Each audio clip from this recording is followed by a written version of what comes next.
This is the Savage Fincast, episode 0. Ooh. Is this the origin episode? This is the origin episode. Pilot, as you will. Excellent. My name is Jim. I'm a Savage Dragon fan. I'm Craig, also a Savage Dragon fan. And this is Nick Justice, long-time Savage Dragon fan. Well, and this is going to be a podcast dedicated to our favorite comic, Savage Dragon. And I guess we'll do some introductions. Nick, would you go first? Yes, I'm Nick Justice, currently 32 years old.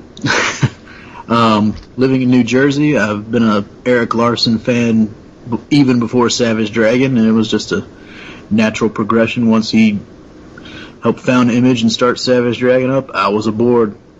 Been aboard the Savage Dragon ship since the beginning. Love every minute of it.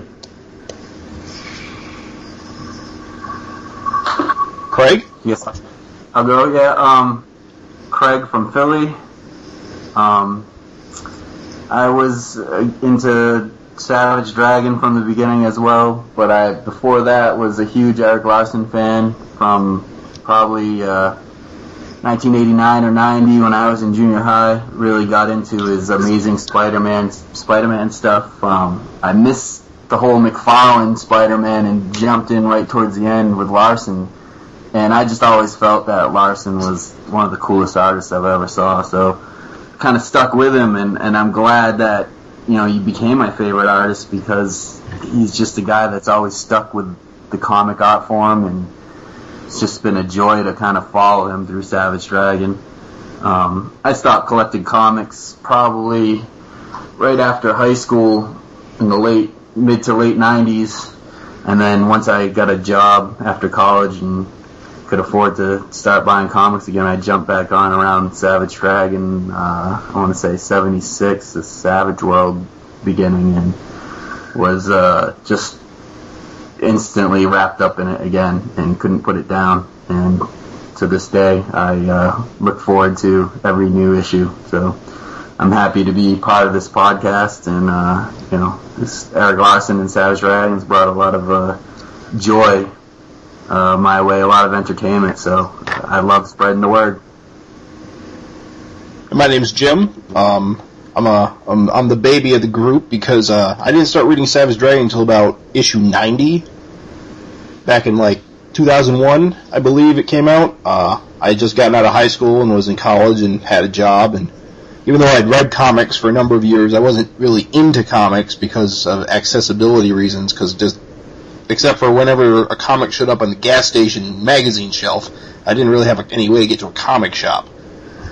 I don't know, I picked up issue 90 on a whim, because at the time I was kind of a Marvel guy, I read a lot of X-Men, but I wasn't really happy reading that, and I think in a lot of ways, Savage Dragon and Erik Larsen in particular did a lot to get me into independent comics as a whole.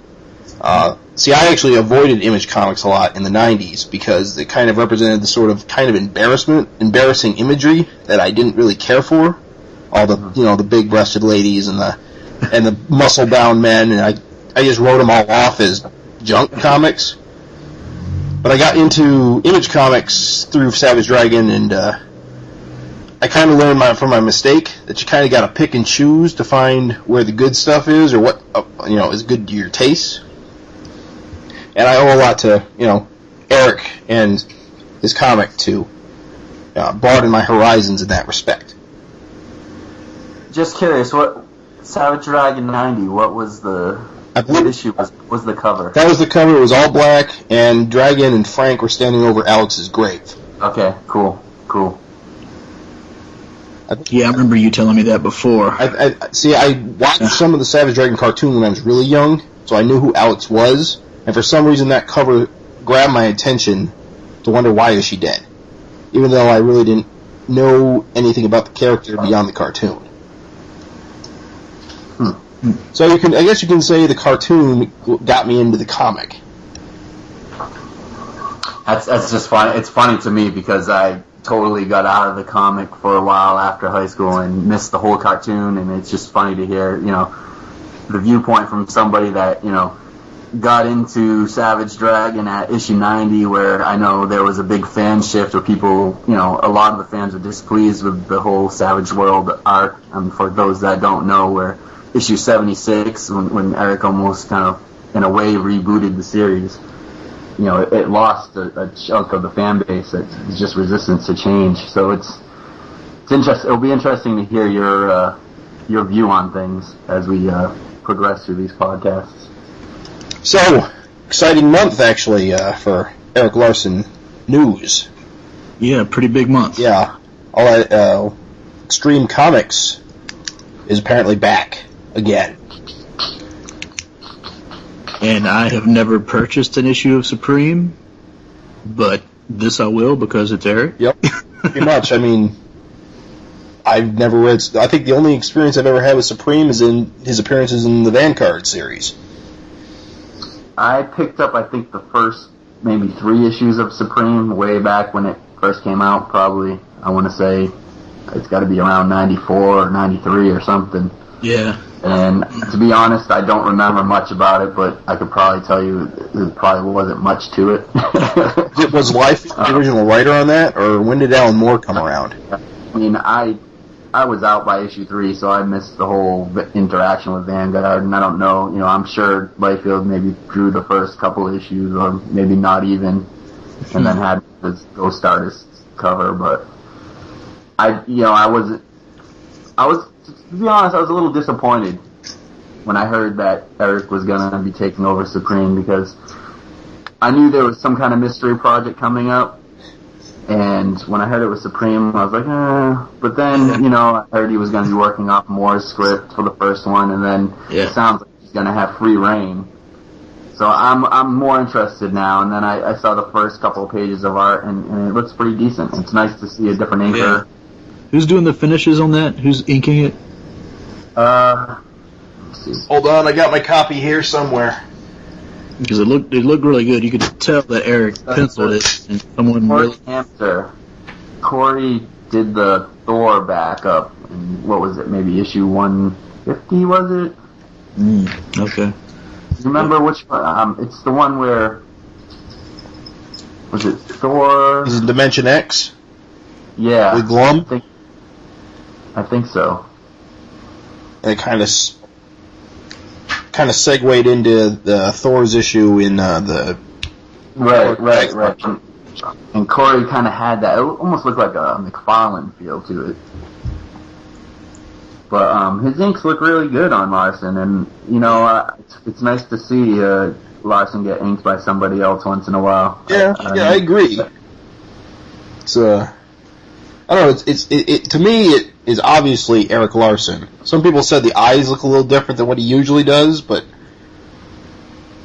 I would agree. But when you look at those poses, it's Larsen, no doubt. Yeah. You look at just you can tell when Eric lays out an issue. Even with Bill Sienkiewicz's inks in this dark backup, I was like, wow. And issue 175, I'm just checking that out right now. Right, which I think didn't that story also appear in one of the Image United preludes? I thought so. I said, this looks familiar. I can't remember where it was Image United 3. It was a backup feature.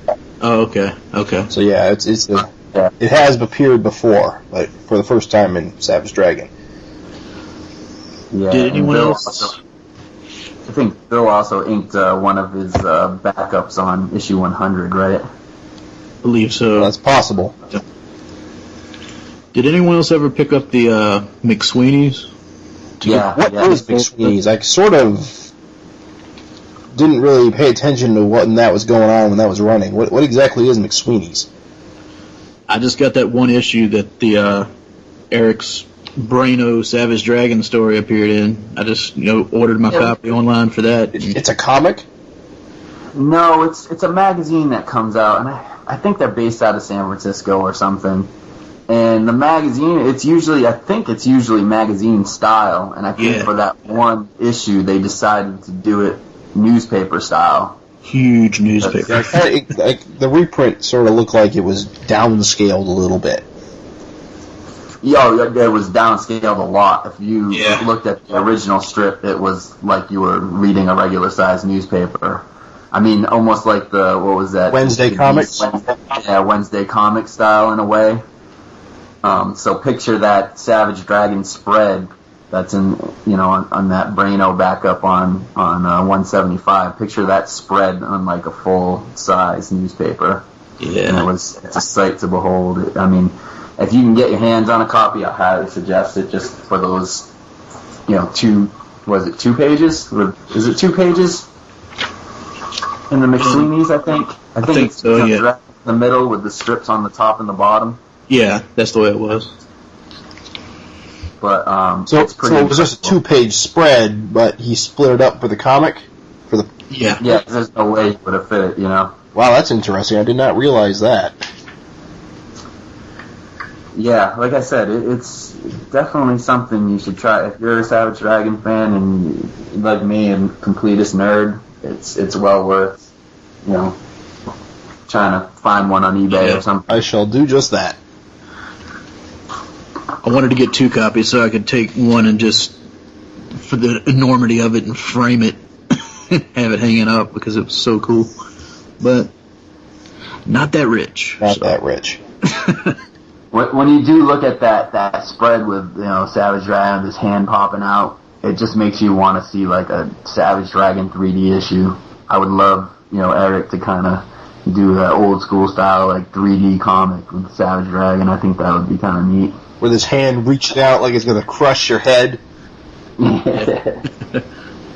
Hands up. Oh yeah, I see that he lettered it too. Hand lettered. Erik Larsen lettering. That's right. My personal favorite. Do you really like it? I really like it. I think it adds an extra level of artistic merit to the whole production because the lettering is actually then becomes part of his artwork. And it adds that extra level of energy. At least that's sort of how I feel about it. I'm a little on the opposite end. I think there's, Eric does it pretty much all, but I'm not a fan of the lettering. I think because we've been spoiled by, Chris Eliopoulos, or however you say his last name, I'm not really sure. Man. John Workman. I think, their lettering, he's been lettered by the best. Yeah, you're right. I mean, it has good lettering every issue because he does work with the best. Yeah. I do enjoy his indie stuff, like when he does his, 2-in-1 stuff with his hand lettering or, whatever little wacky things he does in, anthologies.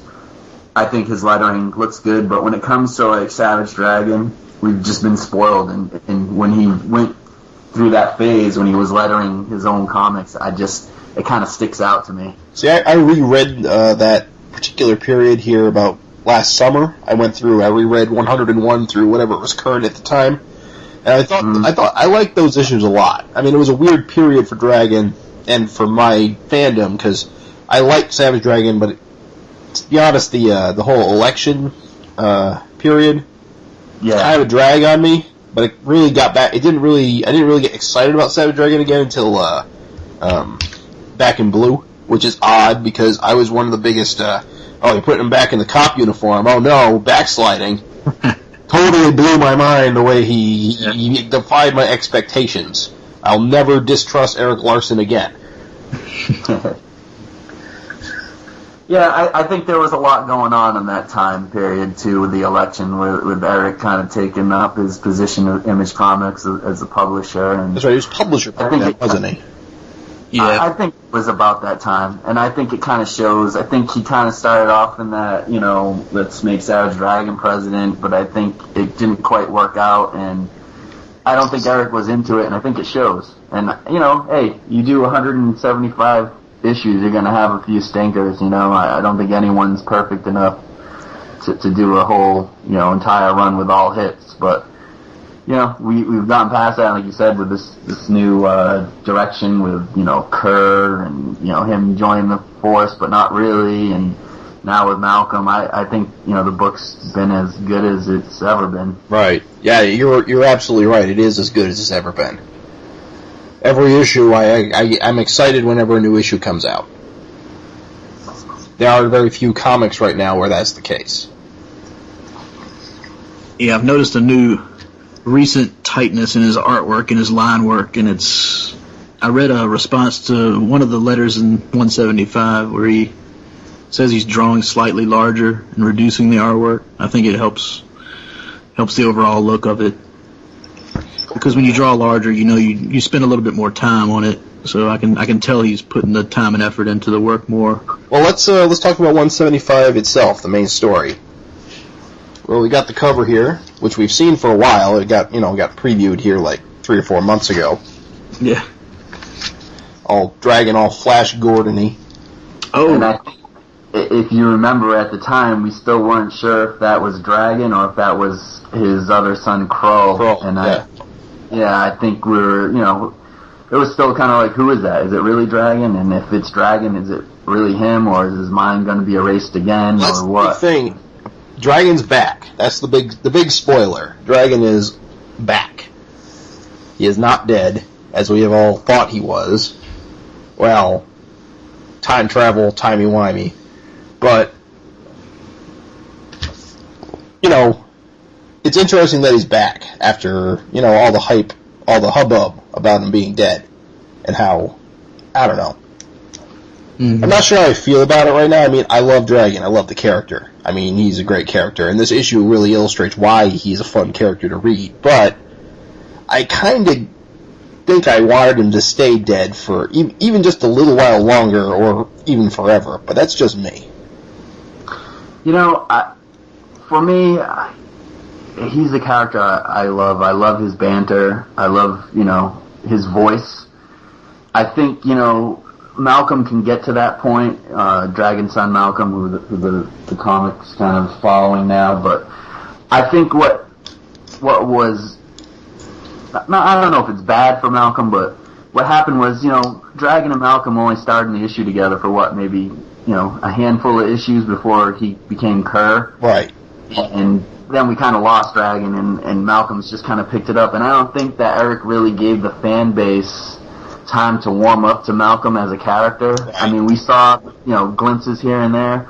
So, I mean, I thought almost it was the wrong move to kind of just jump so fast into giving him the book. I think we need a good amount of issues with Dragon still there, so people are comfortable with the book with Dragon being there, but also kind of letting people warm up to the character of Malcolm. Let Eric kind of flush out Malcolm's character. Let Eric, That's probably what this last story arc was all about, with it, because I believe he mentioned somewhere, probably on the forum or somewhere, that it was in one of the interviews that I think Gavin did, that, wait, I got off thought, that he wanted an entire trade paperback of just Malcolm and Angel, no Dragon. And I guess that might be his way of setting up, establishing Malcolm as a character. Yeah. I think it's good. I mean, like I said, I think it's good that Dragon's back. So, just to get people in his, fan base kind of used to Malcolm, but at the same time keep them happy with having a Dragon story here and there. And then eventually down the line you could phase Dragon out, and eventually maybe finally kill him. But Dragon's not actually back yet. I mean, he's out in space right now. He's not in Malcolm's life again. He's still out somewhere else. Right. But I think from a fan's point of view, Dragon's still in the book. Yes. And, we haven't lost him, and we can still follow it, and we can still warm up to Malcolm, and still, give Malcolm a chance.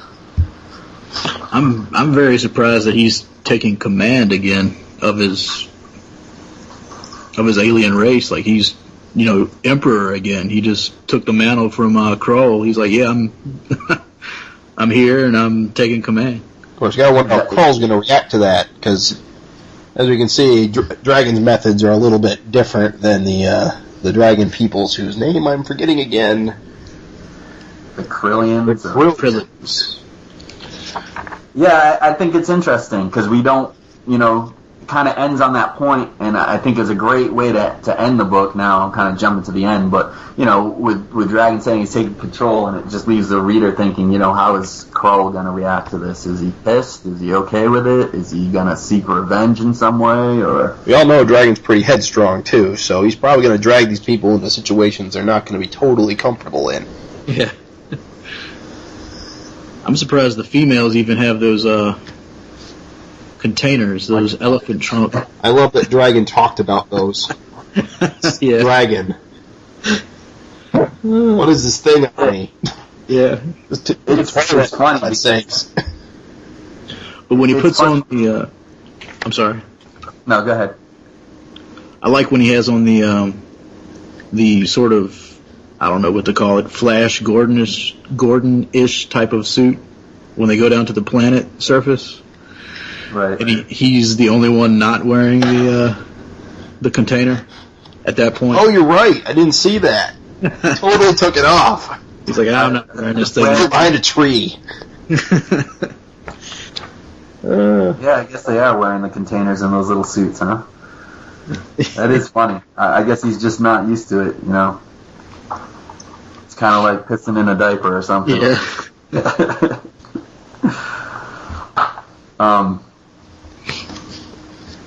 It's funny though. I mean, you look at this issue. Talking about his Flash Gordon little getup. I want to know who designs their outfits. I mean, they've got some pretty bad color coordination going on there. Are the Krillians colorblind or what's going on? I don't know. There's like a patriotic America-looking thing. Yeah. Well, it's fine. I mean, they got their little, kind of battle suits, I guess, when they beam down to planets. And then, I don't know if it's just, the royalty that wears those flashy little outfits. Sort of seems that way. Yeah, and then, the rest of the guys, I guess you don't really see much, but they look a little more reserved. It's just funny. It's just interesting to see Eric's kind of choice of little outfits for all these guys. Well, there is the Captain Marvel looking guy. Yeah, what's the deal? What's the deal with him? He's on page.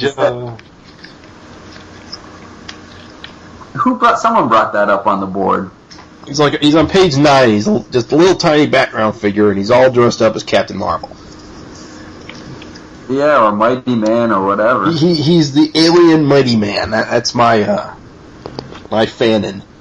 Yeah, so you wonder if that's just or if there's something to it. I'm sure he's just a background throwaway. Gives Eric an excuse to draw Captain Marvel.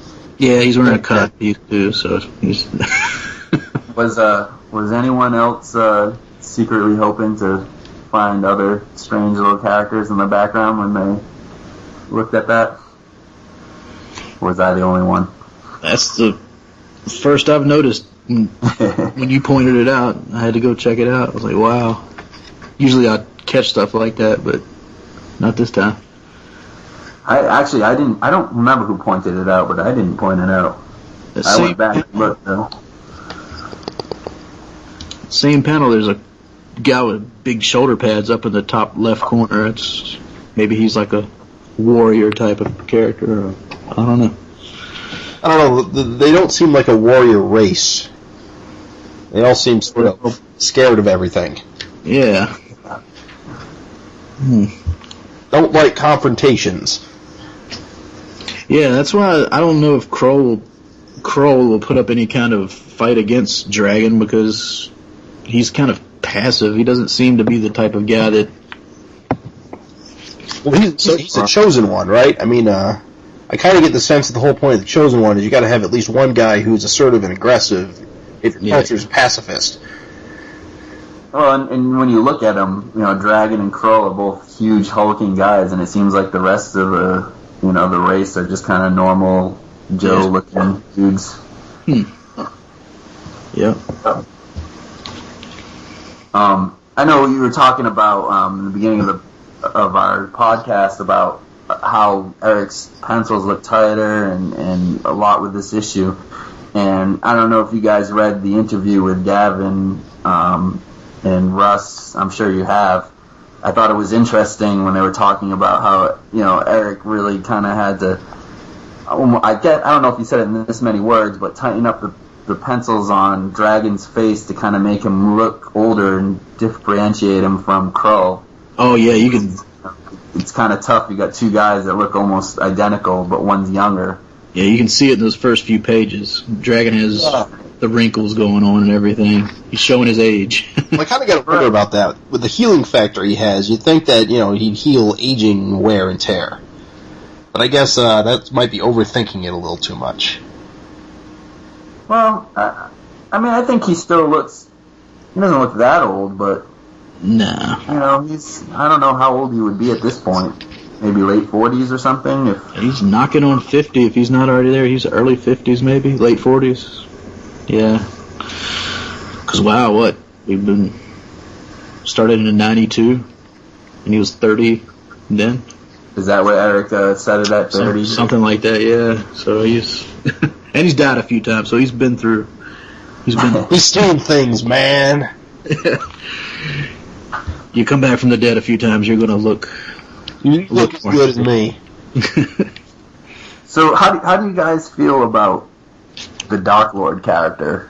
You guys think he's a friend or foe? I mean, it seems like he's constantly trying to save the planet, and Dragon gets in the way, and Dragon's convinced that he's a evildoer. I mean, he's got he kills people, and he does some pretty vicious things to get his way, but I mean, is he a good guy or is he a bad guy? Yeah, there's more to him than this issue helped solidify that a little bit. There's a lot more going on with that character than we ever suspected. I mean, than I ever suspected. See, Dark Lord's an interesting character for me because he's kind of a character from a period of Dragon that I actually haven't read yet. I read their first encounter with him with Dark World. I finally got through that in the trades, but see, I haven't read the very the end part of the old Image Universe to Savage World transition. I kind of got a gap there, so Dark Lord plays a pretty good big role in that period, right? Yeah, we got to get you up to speed on that. Those are some amazing comics. Guys would come out. Where's Archives 3 and 4? But yeah, see, and so basically, Dark Lord hasn't really been a villain in my time frame with Dragon, so I don't really know the character extensively. But I kind of like him as he's been presented since he came back in the last. When did he get revealed? It was the very end of the Emperor Dragon arc.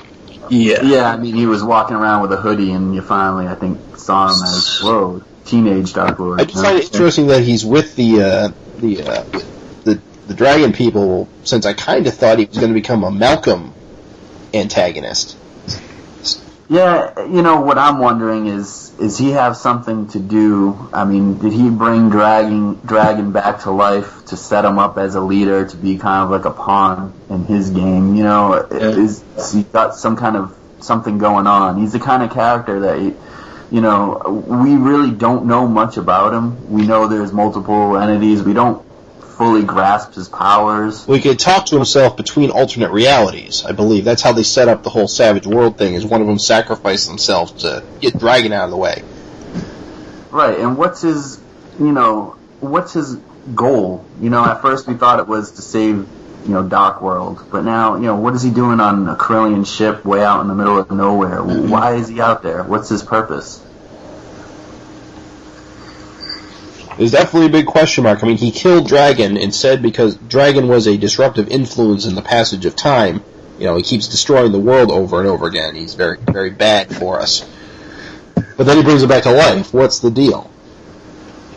Yeah, I don't know. I mean, if you look, correct me if I'm wrong. I think, when we first saw him, he was replacing, our world with Dark World to save Dark World, and then, it came out that, he was trying to save the planet from Universo at one point. Mm-hmm. And I don't know if there's any other kind of... Didn't he specifically bring our dragon to the Savage World to be there when Universo showed up? Yeah, it sounds about right.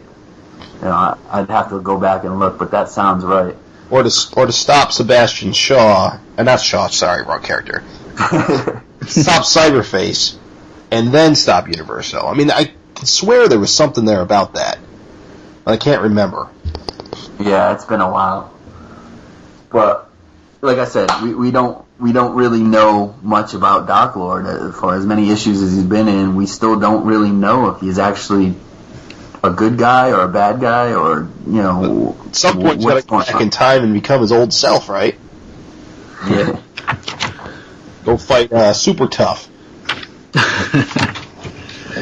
Yeah, the whole Tuesday, Thursday page just gave me a headache, and I had to read it over and over and over to try to get a grasp on what was going on here. Yeah, I didn't particularly enjoy that, honestly. I think it raised more questions than it answered. I know, yeah, I mean, I don't think there's an easy way to kind of explain it other than to go through that, but... Yeah. I guess the question is this the same Dark Lord who killed Dragon, or is it a different Dark Lord? I guess I still don't think that's been answered, clearly. This is, I thought, the Dark Lord that, before he killed Dragon. He says he's Tuesday's Dark Lord or something. I don't know. It just hurts my head to talk about it. The one thing I Time really, travel, what you gonna do? Yeah, sometimes I wish that Eric never dealt with the time travel alternate reality thing, because it does give a bunch of headaches, but, it is what it is. Yeah, the glitches in my memory over the history of the book, that's my main point of contention. That's where I'd sort of drop off, is the whole time travel and the whole realities, and I just lose. Like, was Dark World an alternate reality, or what was that about? Who even knows? Because they flew home in a spaceship. All I know is his next issue, I believe we're going to get some kind of resolution as to who this new Overlord is. Oh man, I hope my theory's right. I'm not going to spell it out because I know some people don't like speculation. I gave up a long time ago trying to figure out who it might be or what. I mean, I'm going to come out and say that I know Eric kind of gave hints that it might be Powerhouse, but I don't think it is because he's giving hints. I don't think it's Powerhouse because I think Eric wants us to believe it is. But they were in the same room together. I mean, yeah, you can have robot armor, but that seems convoluted. Why did we see Overlord recruiting Powerhouse? Yeah. If he's Powerhouse. Well, I think that's what Eric wants us to think, that he's trying to trick us. Eric is a master, I think, of kind of playing these games of, like, leading you in one direction and totally surprising you by the outcome. He's totally dead, guys. Really, wink, wink. Yeah. But, a lot of things, like, this is not the first time he's done this. I mean, you look at issue 50 when, Fonte and all that, when Dragon disintegrated into William's arms and, Eric found a way to bring him back. You constantly wonder how, Eric's going to bring Dragon back, or, how he's going to reveal this character to be whoever it is, and that's the fun part about this book. I love guessing who Overlord is. And then once you find out, you're like, wow, why didn't I think of that? Yeah, exactly. I'm sure. I mean, if we do get a full reveal on Overlord, I'm sure it's going to blow our minds. I remember, if you go as far back as, like, when Mighty Man was, way, way back, we're talking about the first 10 issues, and everyone was like, who is Mighty Man? Was that a big question back then? Is that a big mystery? Yeah, it was like, is it Sam Hayes, the reporter? Because, Sam Hayes spells out Shazam or whatever. And, it was just fun trying to, like, guess who it was, and never in a million years did I think it was the nurse, Nurse Ann. That's interesting. I've always known it was Nurse Ann. Right. The blurb at the end of the letter column of 175 for the next issue is just simply Overlord. So, and the cover, that's what sort of an homage cover to one of his earlier covers with Malcolm's reflection in Overlord's mask. Yeah. What did 17? I don't know. Yeah, it makes me wonder if we're going to see any Dragon in that issue, if it's going to go right back to an all Malcolm issue. Well, the latest solicitation has Dragon and Malcolm on the cover, right? Facing down all of Vanguard's alien foes. Right. I bet that's a misleading cover. Someone said that was, it was probably the same situation as the 101 cover with Malcolm and Dragon with it back to back, but they never actually meet the issue. Yeah, didn't he write on the top of that comic like the most misleading cover ever or something like that? Right. It was 103, and yeah, our most misleading cover ever. Oh, that's not for a future issue, like 178 or 79 or something. What's that? With Dragon and Malcolm. We're talking about the 179 cover. It's got Dragon, Malcolm, and Ain't on the cover. But we're saying it strikes me as reminiscent of issue 103 that had Dragon and Malcolm on the cover as well, but they never actually met each other in the story. Okay. I think I think Dragon will be back. I'm going to say I think that's going to be actually Dragon and Malcolm together. Yeah, I bet it is. Yeah. I'm kind of hoping it is, I guess, is what I'm trying to say. Yeah.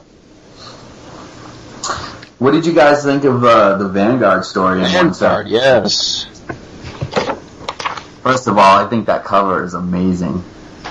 Yes, it is very, very good cover.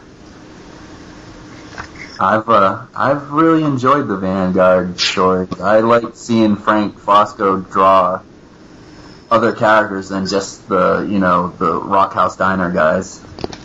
And it's been a blast to see him draw. Like in this issue, I think it's some of his best work I've seen. Oh yeah. The Universo character just looks incredible. The artwork, his pencils and the coloring, they just did an outstanding job. The only thing is, though, I kind of wish the back cover was upside down and the story was upside down, like all the rest of them. Yeah, I don't know why they didn't do that. Yeah, I think it has to do with they had all the other backups, too, in this particular issue. Yeah. I'm just now noticing that. And the other thing they didn't do with it is they didn't make it look like its own comic by adding the issue number and the little image box. Yep, it's just like a back cover. I'm wondering if that's just because Eric wanted the Savage Dragon cover to face out on the stand. That's probably a good point, because my comic shop that I get from online, whenever ever since the Vanguard story started, they've been shipping me my Savage Dragon comics with the Vanguard story facing up instead of the Savage Dragon story. Yeah, my comic shop's been doing that since the Savage Dragon Funnies. Really? And it was kind of hard for me to find it on the rack. I'm like, where? Oh, there it is. That must be it.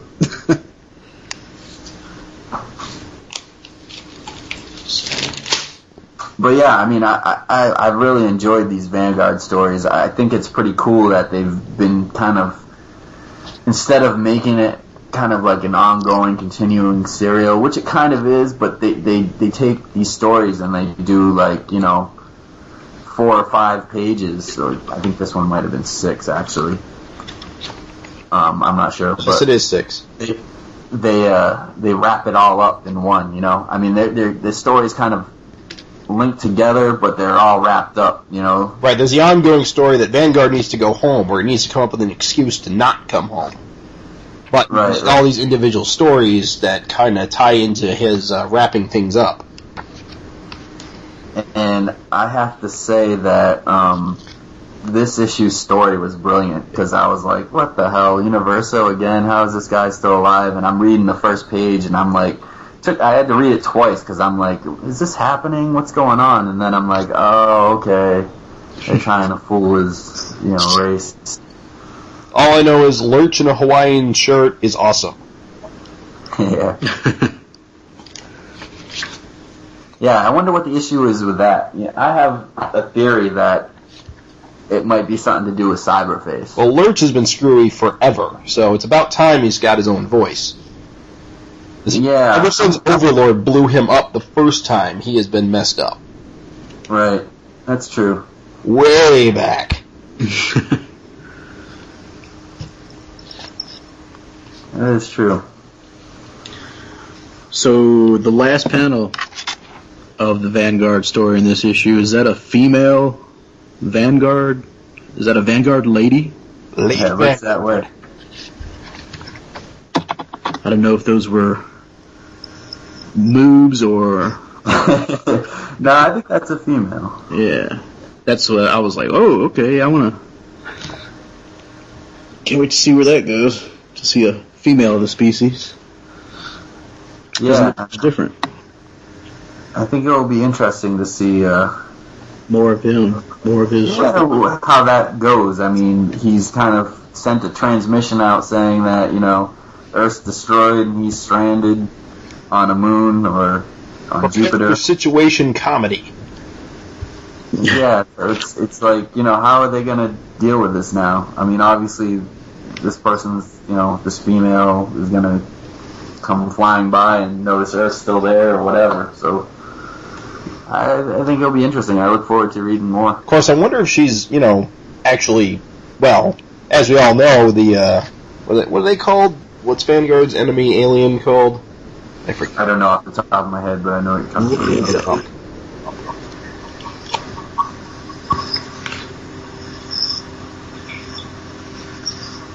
Yeah. Point is, but didn't they wipe out his entire species that we know, but he doesn't know?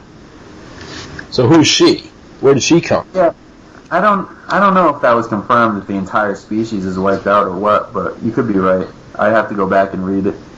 I don't remember what issue that was. Yeah, it's an interesting point. I mean, it might just be a trick. Actually, this is the perfect time to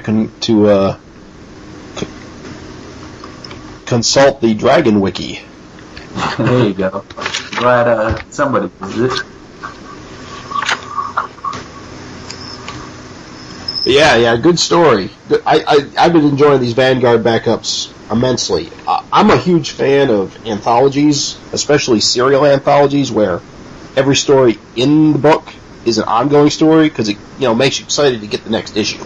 Yeah. And the Vanguard backups are perfect playing into that for me, because every issue, new Vanguard story. I can get invested in these characters. I can get invested in the story. It makes me want to keep reading the story. And it's a good way for Eric's characters to get more airtime, per se, while not taking up all the, more pages in the normal, the main story. Right. So you have to compress everything and try to fit everything in. And, you get other artists to shine. Seeing Frank draw pages is awesome. Oh, yeah. He's had a lot of good backup artists that I really enjoy seeing. And, I don't get me wrong, I love the Twisted Funnies. I like, seeing other stuff like, comic bits, but I really enjoy seeing backups that deal with Savage Dragon related characters that set in regular time. So yeah, that's Savage Dragon 175. Pretty good comic, eh, guys? I like the way it reminded me of the Origin issue. Just as far as coloring, I guess the whole him being on the spaceship.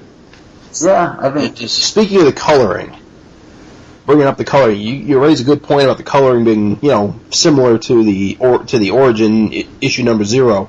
Of course, we also had another throwback to that when Kerr made. No, wait, I'm thinking of when Krull made his first appearance. We had a similar color scheme. Yeah. Well, I think, again, going back to that article that Russ and Gavin put together in their interview with Eric, I think Eric stated that he had to, come up with that color scheme to impress upon the reader that, they're not on Earth, it's alien. It just puts you in that kind of zone where you're like, oh, this is an alien spaceship, with alien technology and kind of weird color, that kind of like white background that, with the little kind of bubble technology. Yeah. I will say that the flat colored backgrounds are a little boring, but they are very striking with the characters in front of them. Yeah. Right. Especially the red. Yeah.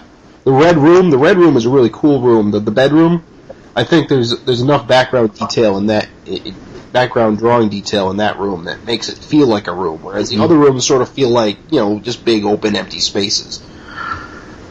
Which I think is if you look at that ship, I think Eric is trying to convey that it's a huge ship, with big open areas where this race can live on like a planet, But the one thing I'd like to see Eric draw the spaceship from a different angle for once. Yeah, that 2-page spread, I haven't pulled out my other issues to compare, but is he actually redrawing that every time, or is that? I don't know, but it looks very similar to like the last two times. I mean, the whole point is that the first page and the 2-page spread is supposed to bring us back to the origin issue again, but this is the third time that's happened, so it's lost its. What is this all about? Yeah. Yeah. Sort of shocked. If you go back, towards the end, before Dragon gets beamed down on that alien planet, there's another shot of the spaceship. It's a little smaller. But it's pretty much the same angle. It would be nice to see it from a different angle. It would be interesting just to... Actually, if you go to the bedroom scenes, there is a little tiny ship in one of the... when Dragon and his new friend are getting to know each other. I just had a thought looking at the 2-page spread of the show. Oh, yeah, you're right, sorry. I'm sorry. I've always viewed it as flying away from us, like the big globe is like the engine or the propulsion unit. Oh.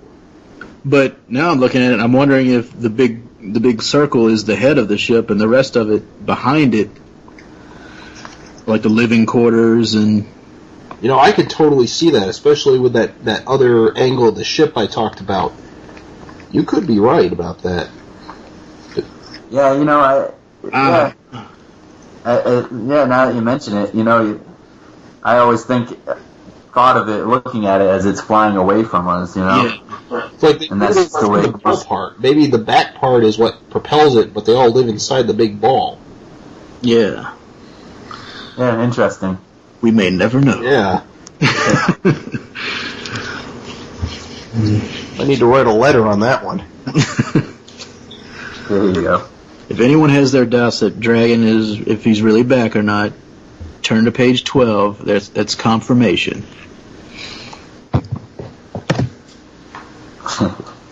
Father! Yeah, that's Dragon right there. I just love this issue for all the little Dragon kind of one-liners, and he's just like the nerve of that guy. He's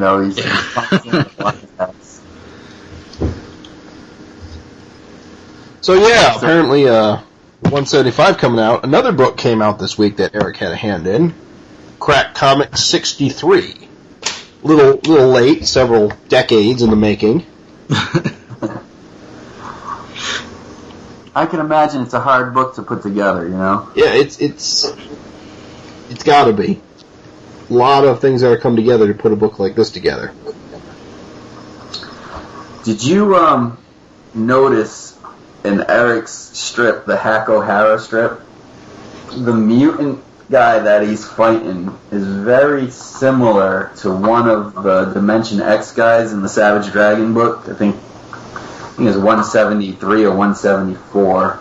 Yeah, very recent issue with the underbite and the big teeth. I don't know if it's just a classic look, but it's 174. And it's the Robot Rexes kind of battling these giants, and they look almost exactly like the guy in Hack O'Hara, and I don't know if that was intentional or what, but it's kind of neat. Yep, you're right.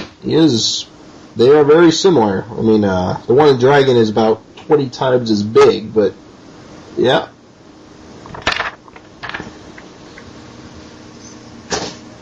So Hack O'Hara was an interesting story, mostly in that it isn't just about Hack O'Hara. The Space Legion shows up at the end. I like the way he just flies off. Yeah. He's like, see you later. Yeah, classic, kind of Larsen humor, like, oh, well, sorry, you're screwed, but whatever. I don't know if you got your copy on you, but if you look at the second page of the Hack O'Hara story, you notice how it's got that phantom printing? Yeah. Like the printer messed up? Yeah, it's awesome. I think, it almost makes me wish that, like, Eric would have colored the whole book in that, like, tone, like... Yeah, it looks like... I think... Sorry.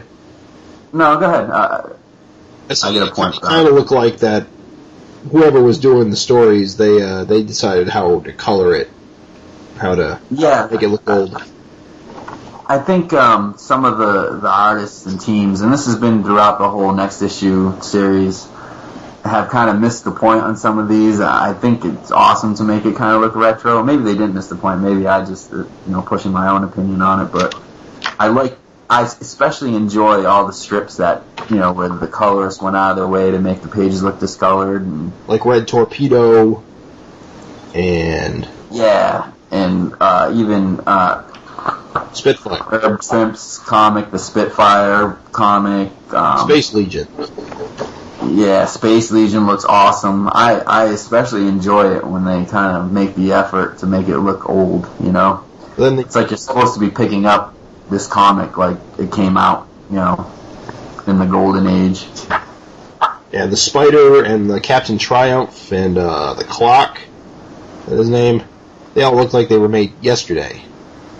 Yeah, and I think all these Next Issue comics that have come out have kind of gotten that little sprinkling of half the guys make it look old and half the guys it just looks like any other comic that came out yesterday. Not to take anything away from some of them, because that Clock story was pretty damn awesome. Oh, yeah. I'm just a big Alan Weiss fan, so part of the reason, besides picking it up for Eric, is I got it for, Captain Triumph as well. Yeah, and I thought that was an awesome strip. I mean, it read, almost felt like I was reading a full-size, like a 20-page comic. I mean, there was a lot to it. And it did feel like it had a golden age feel to the story. I mean, even though the art is fairly clean and modern, the story itself is very old-fashioned. Right, definitely. I think it would have helped it look older simply with the color treatment, though. It would have, because he's got such a classic, drawing style. It's very, I don't know. No, it was mixed for. I enjoyed it. And, the thing that made me chuckle about this was that, I guess Captain Triumph was like the original Haunt. He's got that same kind of like power as Kirkman and McFarlane's Haunt character with, his ghost brother, joins with him and he becomes more powerful. And that was something I thought was like an original idea, and it turns out, it's been done before, but, I'm not sure if Kirkman was ever aware of that, but it's just funny that, Well, Captain Triumph has appeared before in DC in James Robinson's The Golden Age. He was a main character in that story. I'm not sure with the Quality Comics. I don't really know anything about that company and what happened to their properties when they eventually folded. I mean, I think didn't Plastic Man come out of that same group of comics?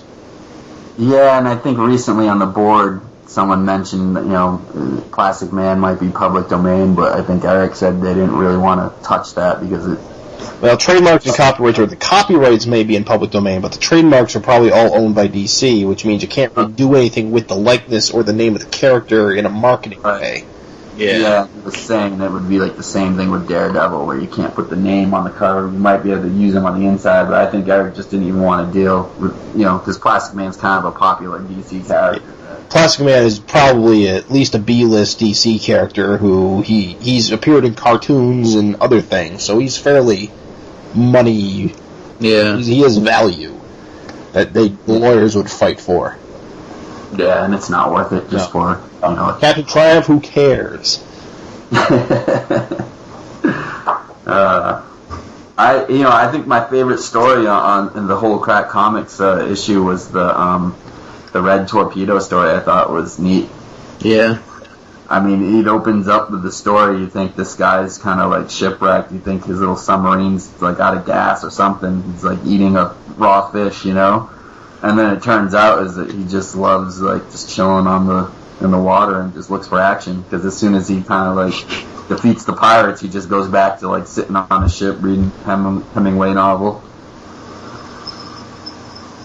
I thought that was kind of neat. Yeah, it was really neat. That was Frank Fosco, right? Yeah, Fosco. I think maybe Larsen inked it, or maybe it was the other way around. I don't know. More Fosco and Larsen. Who's? Yeah, I think that's B. Claymore, right? Claymore. Okay, that makes sense. Yeah, Eric definitely inked it. Oh yeah. I wonder what the next one's going to be. There's been 2 previous ones, right? I don't have them, so I need to get them. Has it been 2 or 3? Yeah, this is the third one. This is the third one. Yep. Yeah. What were the other 2? Don't have it in front of me, but I'll have to look them up because I really need to pick them up. One of them had the Eric cover with Oh, the first one had Herculean. No, not Herculean. Hercules on the cover. Yeah, Samson. Samson. That's it. Samson. And then I don't remember what was on the cover of the second one, but wasn't the second one, didn't that have the Daredevil story in it? That's Yes. probably true because that's where he got the interest in Daredevil, right? It was reading all these old Golden Age comics and bringing Daredevil back. Yeah, I think the second one had it was the issue with Daredevil where like a bunch of people are burning like a witch at the stake or something, and he saves the lady, and she turns out to be like someone evil or something. But it was really cool looking. It was kind of scratchy looking, and he used the old school colors on it, and I just thought it looked neat as hell. It's worth checking out. Yep. Well, after I bought this, I did realize something. It's not easy to find Golden Age size bags and boards just laying around. You still bag and board? You don't? You don't bag and board everything? I stopped doing that. I can't keep up with doing that anymore. See, I stopped doing that for about 2 or 3 years, and I got so many comics that weren't organized that I just had to go through everything I owned and bag and board everything. And it was kind of miserable, but it was also kind of fun because it let me cull a lot of books I didn't want anymore. Yeah. Get rid of. So, you know, I don't know, it's good I like it for organization purposes. It keeps everything neat. Yeah. It isn't so much about preserving it for value, it's about preserving it to read, years from yourself. Yeah. It's easier to flip through in your box too when they've got a backboard on it. You can thumb through them real quick instead of getting your fingers caught up in all the pages all sticking together. Yeah. Yeah. Yeah, I better start doing it again. I'm sorry.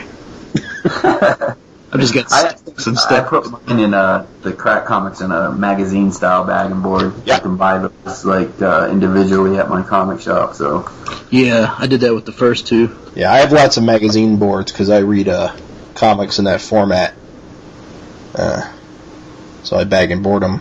Right now they're bagged and board there, but I have this whole series called King City, which I bring up because of the whole Resurrection of Extreme Studios, the new Prophet series. yeah, that was I great. did King City, and that I didn't think I'd be excited about anything but Supreme, but I think I'm more excited about Prophet now. And they gave a long preview of it. It was pretty good. It was pretty good.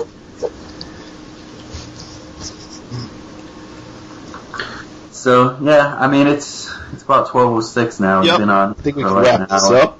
What do you guys think? Think this went well? I think it went really well. Very, very fun to actually talk with other Savage Dragon fans because I'm the only person I know out of a multitude of friends that are comic fans and collectors, and I'm like the only one in my area, and always have been, that I'm the only one to read Savage Dragon at my store. They don't even buy copies for the shelf anymore. It's just me. Dang. It is bad. I do everything I can, but it's not enough. Right. Yeah, it's tough. It's comics just aren't selling like they used to too. So. And it's a tough sell comic because, I mean, it's a book where continuity matters, and it's a book that is long. It's had a good long run. I mean, as much as we love the fact that it is a long running book, and it's still, it's 175. That is no mean feat. But it is daunting to certain people. Yeah, I can see why. But at the same time, I don't really want to cater to those people because that's not what Savage Dragon's about.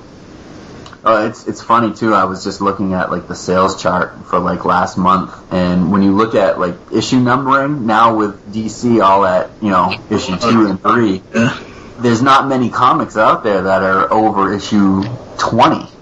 You got the bunch of Marvel comics, but a lot of those too are low numbered. So it's funny to see like a book like Savage Dragon or Invincible with like these high numbers compared to like long-standing Marvel and DC characters. Well, even this week, Usagi Yojimbo 141 came out, which is technically the 200th issue of Usagi Yojimbo, but it's 141 issues of this series, which is a very high number. Right. It's almost issue 150. I mean, it's almost caught up to Savage Dragon, and that could well happen because that book's pretty timely. It comes out relatively monthly. Definitely. But if we keep getting two issues within 3 weeks of each other, in Savage Dragon, that was a good turnaround. Yeah, it was a pleasant surprise. Of course, that wasn't really intended because if I remember correctly, 174 got a bad barcode and they had to rebag all the book 2 weeks late.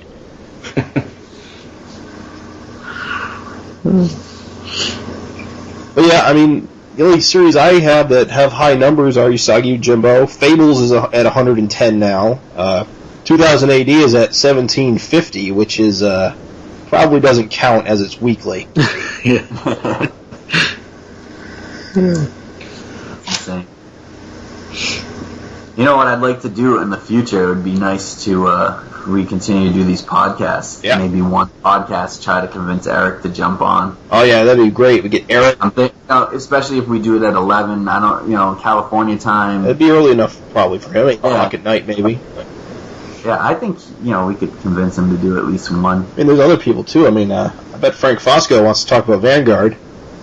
Yeah, that'd be awesome to do.